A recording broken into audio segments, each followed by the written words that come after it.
আসসালামু আলাইকুম। আপনারা জানেন আজ থেকে ঠিক 2 বছর আগে এই দিনটাতে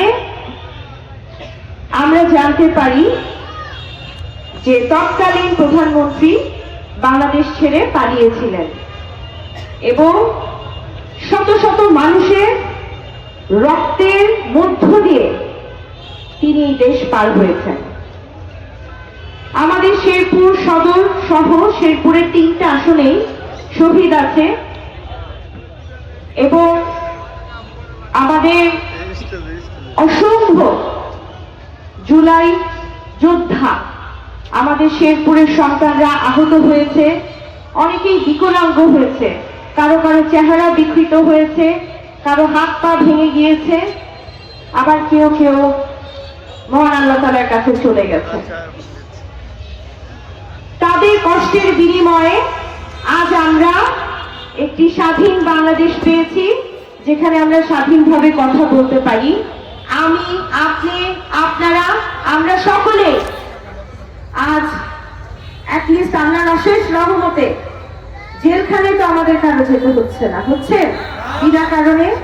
কাজেই আমি এখানে আমার অনেক সাংবাদিক চাচারা আছেন, প্রশাসনের লোকরা আছেন, সকলকে বলবো যে আমরা ফ্যাসিস্ট আমলে অন্যায় কারণে বিনা কারণে ওয়ারেন্ট ছাড়া বা ওয়ারেন্ট সহ যেভাবে আমাদের দলের কর্মীরা জেলে যেতেন কোনো কারণ ছাড়া, শেরপুর জেলার কোন সাধারণ মানুষ সহ কোন নেতা কর্মী সহ কেউ যেন অন্যায় কারণে বিনা কারণে জেলে যেতে না হয়।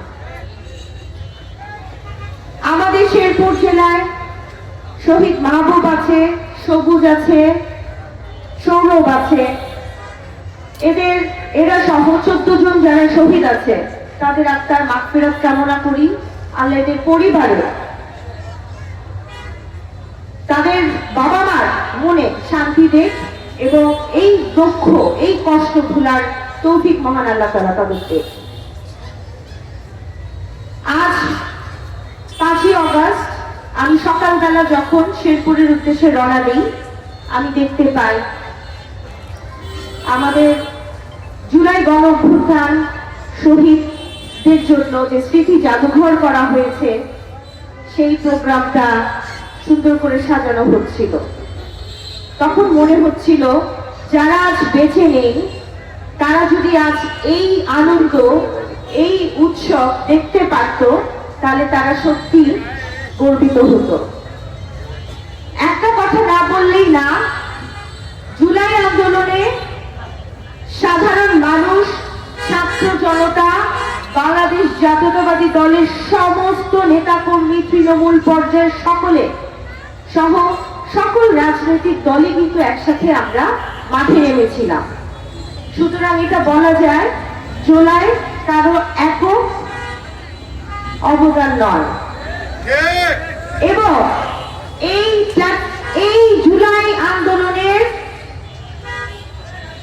কে সফলভাবে বাস্তবায়ন করার জন্য যেই ব্যক্তিটা পিছন থেকে দূর দূরান্ত থেকে শত শত মাইল দূর থেকে নির্দেশনা দিয়েছিলেন তিনি আমাদের সকলের নেতা বর্তমান প্রধানমন্ত্রী জনাব তারেক রহমান।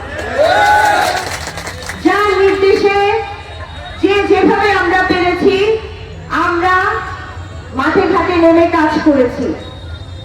আমার মনে পড়ে সেই দিনের কথা, ঠিক জুলাই মাসের শেষের দিকে আমার বাবা জনাব মোহাম্মদ হযরত আলীকে শেরপুর সদরের তার বাসায় খুঁজে না পেয়ে তাকে খোঁজার জন্য যখন জাতীয় পত্রিকায় বলা হলো যে মোহাম্মদ হযরত আলীকে খুঁজে বের করতে পারলে 50,000 টাকা পুরস্কার করা হবে এবং তাকে না পেয়ে যখন তার ব্যবসায়িক প্রতিষ্ঠান অটো রাইস মিলে হামলা করা হলো, ভাঙচুর করা হলো, অর্থ লুটপাট করে সমস্ত এমপ্লয়ীদের, সেখানে যারা চাকরি করত সকলকে অ্যারেস্ট করে শেরপুর সদর থানায় নিয়ে যাওয়া হলো।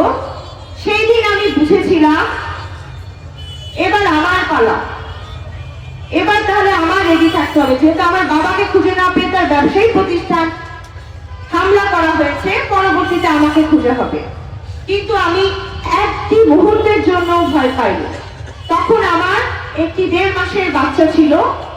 আমি বলেছি এবার যদি আমাকে নিতে আসে তারা, আমি চলে যাব। আমি আমার ব্যাগ যা আছে সব গুছিয়ে রেখেছিলাম, কিন্তু এবার পিছনে হটা যাবে না। জুলাই অসংখ্য আহতদেরকে চিকিৎসার ব্যবস্থাও করিয়ে দিয়েছিলাম ঢাকায়।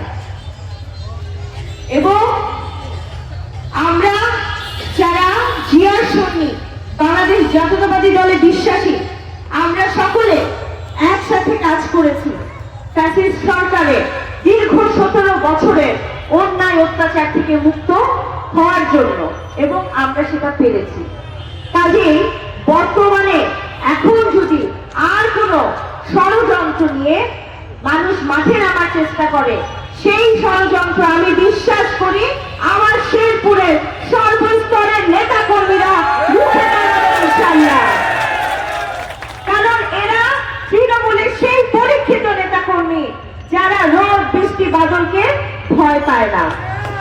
আজ সকালে মুষলধারে যখন বৃষ্টি হচ্ছিল, আমি মনে মনে ভাবছিলাম আজকে হয়তো আমরা জুলাই আন্দোলনের এই গণঅভ্যুত্থানের এই অনুষ্ঠানটা আমরা করতে পারবো না। কিন্তু আমি দেখলাম এই বৃষ্টিতে ভিজেও শত শত মানুষ তার নিজস্ব ইউনিয়ন থেকে চলে এসেছে। শুধু তাই নয়, শেরপুর 2 আসন থেকেও আমাদের সংসদ সদস্য ফাহিম চৌধুরী আঙ্কেলের সাথে তার নেতা কর্মীরাও চলে এসেছে। কাজেই বাংলাদেশের যে কোনো ষড়যন্ত্র হোক না কেন, আমরা সকলে তৃণমূলরা আমরা রুখে দাঁড়াতে সক্ষম হব ইনশাআল্লাহ। কতটুকু যোগ্যতা আমার শেরপুর সদরের, শেরপুর জেলার মানুষের আছে, এবং ফ্যাসিস্ট যতই বলুক তারা আসবে, তারা আসতেছে, তারা এসে যাচ্ছে ইনশাআল্লাহ। আমাদের শক্তিশালী বলিষ্ঠ ভূমিকার মুখে তারা কখনো আর বাংলাদেশের মাটিতে জায়গা করতে পারবে না। কারণ এখানে অসংখ্য মানুষ আছে যারা দীর্ঘদিন নির্যাতিত হয়েছে, দীর্ঘদিন কারাবরণ করেছে। আমার ডান পাশে বাম পাশে যারাই আছেন না কেন, সকলেই জেল খেটেছে। আমার বাবা 3.5 বছর জেল খেটেছে। এবং আমরা সকলে এখন পর্যন্ত বাংলাদেশ জাতীয়তাবাদী দলেই বিশ্বাসী ইনশাআল্লাহ। সর্বোপরি আমি বলতে চাই, মাননীয় প্রধানমন্ত্রী শেরপুর সদরের দিকে সুদৃষ্টি রেখেছেন, এবং রেখেছেন বলেই আমি আপনাদের অসংখ্য পরিশ্রম আপনারা আমার নির্বাচনে করেছেন এবং অসম্ভব চেষ্টা করেছেন, কিন্তু ষড়যন্ত্রের মুখে আপনারা আমাকে নির্বাচিত করতে পারেননি, ব্যর্থ হয়েছে। কিন্তু মাননীয় প্রধানমন্ত্রী সুদৃষ্টি শেরপুর সদরে আছে দেখে তিনি আমাকে আবারও এখানে কাজ করার সুযোগ করে দিয়েছেন। সুতরাং আপনাদের পরিশ্রমের মূল্যায়ন করার জন্য আমি সবসময় আপনাদের পাশে আছি, থাকবো, এবং সবসময় আপনাদের প্রয়োজন অনুসারে আমি আপনাদের হয়ে কাজ করে যাব।